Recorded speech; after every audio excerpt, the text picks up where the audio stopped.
undertaken on both Passfield Drive and Grove Road is a whole house retrofit based on the principles of passive house.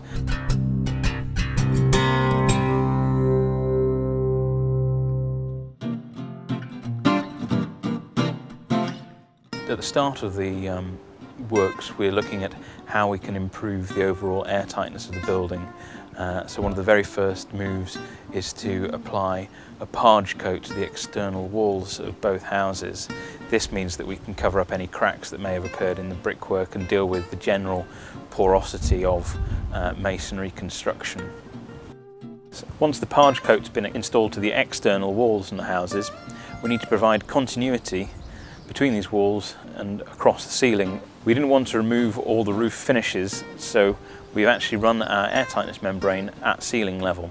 At Passfield Drive, a flexible Intello membrane was used to create an airtight barrier. At Grove Road, an 18mm OSB board was used to create the airtight barrier. The joints of the boards are tongue and grooved to provide additional airtightness, and these are taped. Airtightness membranes are cut around roof timbers and sealed to the parge coat. We've extended our external insulation below ground level.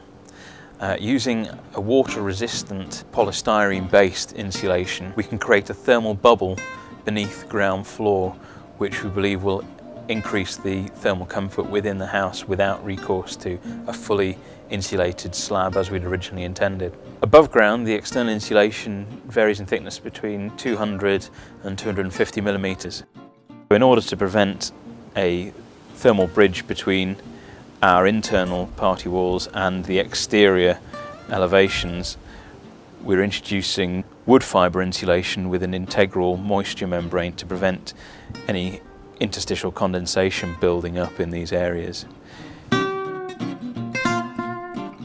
At both Passfield Drive and Grove Road, we've moved the windows out from their original positions using very simple timber frames placed on the exterior walls, which allows us to position the windows well within the external insulation zone, avoiding potential heat losses in that zone. The windows are taped back to the parge coat on the walls.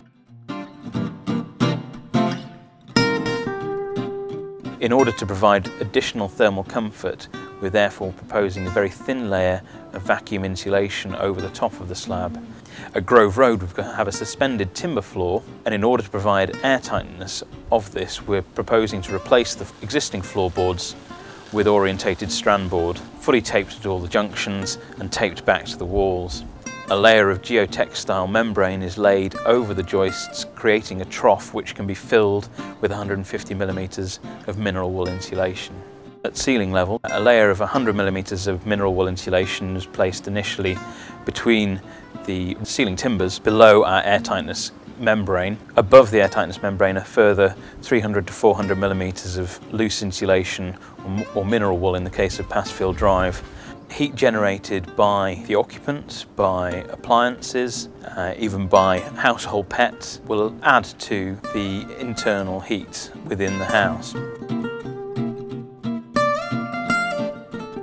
Both houses will be fitted with solar thermal panels. These provide hot water for domestic consumption. Generally, it's expected that 70% of the house's annual hot water demand can be provided through the solar thermal panels. We're also benefiting from solar gains through the south-facing or east and west-facing windows. In order to provide fresh air to the house without losing the heat that has been built up from appliances, occupants and solar gains, we use a heat recovery ventilation system. The fresh air, pre-warmed by the heat exchanger, is distributed to the bedrooms and living rooms within the houses. Filters within the unit allow us also to filter out any particulates or pollutants from the outside air. Following completion of the retrofit, the expected energy consumption of both Passfield Drive and Grove Road are expected to be reduced by in the region of 80 to 95%. The specific heat demand required at both houses should be below 25 kilowatt hours per metre squared per annum. I didn't realise how much was involved with actually getting the building airtight. It was like, it's quite a colossal sort of task, but it seems to be all working, and No, it's a good system. I think it's brilliant. The things I've learnt about this project is that it's just not like a normal building project. It's not like everything you do you have to be 100% ensure in, like, just being aware of this air tightness is so critical. Just so far what I can see, the benefits of the solar and the windows are so much better, just leaps ahead. So that's what I would take with me. This was the bay construction. We had to have the whole bay out, starting from the bottom. We worked our way up. We cladded on some 6x2s around the outside of the building with chemical bolts, sat the bay window down onto them. They all had to be airtight, all the windows had to be airtight, wrapped around the 6x2s into the parge coat of the outside of the building. We worked our way up. There was a lightweight brickwork on the first floor, which all had to come out. This Atello has to come from the loft all the way down, taped around each individual rafter, and then between the rafters down to the wall plate, and then from the wall plate down to the parge coat, and that's sort of quite a hard detail to do, especially with all these hips and things like that. And that's the real thing that you've got to be quite thorough on.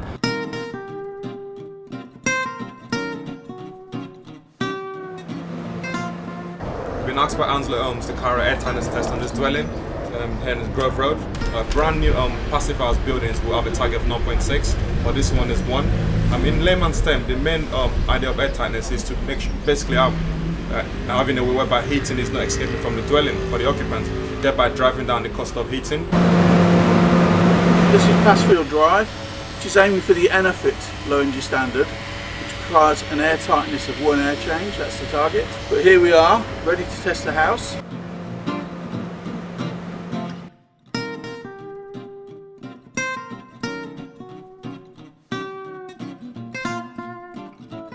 Well, we depressurize and pressure, basically blow air into the dwelling and suck air out. But before we do that, we do a calculation of the volume of the building that we're testing. So we know how much air we're pumping into the house, and from our calculations and our software, we know how much air is leaving. So we'll do all sort of calculations, so we have an actual air permeability for the dwelling. Like I said, the target for this one is 1, so it's really it's a big challenge. While the building's under positive pressurization, we have a handheld smoke pencil. We can puff around to see where there's any gaps in the fabric. Where you would normally find gaps is usually around window details, around doors, around service penetrations. The final air test that we had was 1.65, but due to being such an old house and it's not very easy to get a retrofit to get under 1, but 1.65 is still a very good result. But this is the real challenge, delivering air tightness, good levels of air tightness in existing buildings, especially in cases like this, where the residents are staying in situ. It's not a decant. Because also, these are people who can't afford their fuel bills.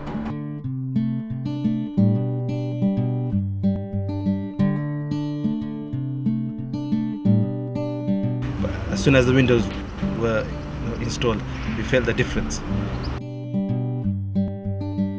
And it's really going fantastically well. It's not as big an upheaval as I thought it would be.